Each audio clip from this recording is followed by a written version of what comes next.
لو سمحت. احنا اصحاب حق مش بلطجيه، احنا مش بلطجيه، احنا مش بلطجيه، احنا معلمين اصحاب حق.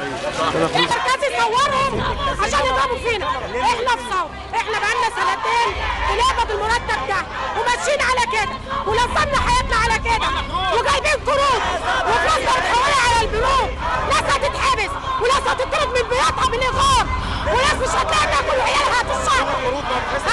مدرسين وايجارات وقروض نروح فين؟ ده احنا بناخد 600 جنيه 600 جنيه اللي بناخدها وفي الاخر جايين نتحلم بالمحافظ وقافلين عند مرتبنا والناس واقعين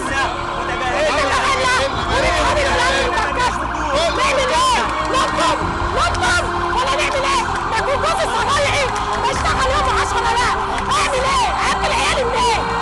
وخير وخير وخير.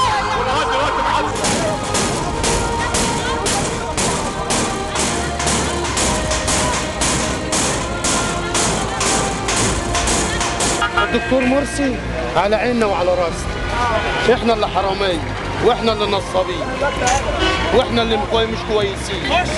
الدكتور مرسي على راسنا والراجل مؤدب. انا كلت وحطيت ومليت كرش حرام. عايزين نهدي اللعب بقى، عايزين نهدي اللعب. مرتبنا ها؟ واحده مرتبنا مرتبي خلاص طلعت ولا احسن مرتب.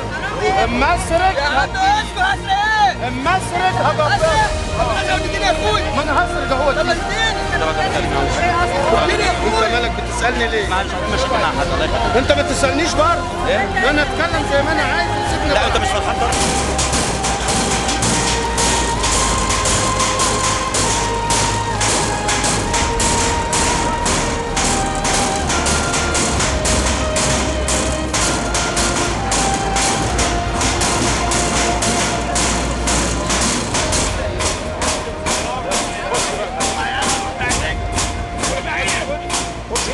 خش عليك.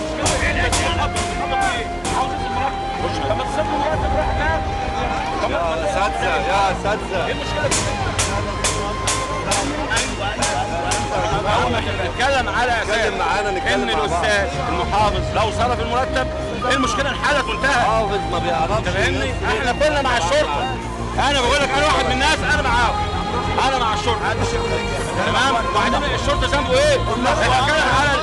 اتكلم على الهند، اتكلم على الهند، ما بتتكلمش على الشرطه. احنا الشرطه عايزين الحقيقه. حافظ فين والنبي؟ عايزين مرتب، عايزين ناكل، عايزين نودي دروس، عايزين ناكل يا بيه، عاوزين ناكل.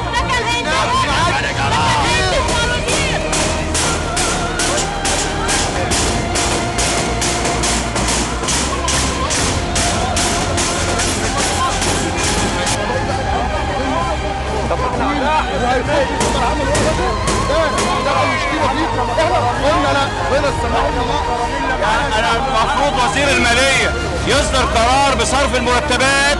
وزير الماليه شخصيا ما ينفعش.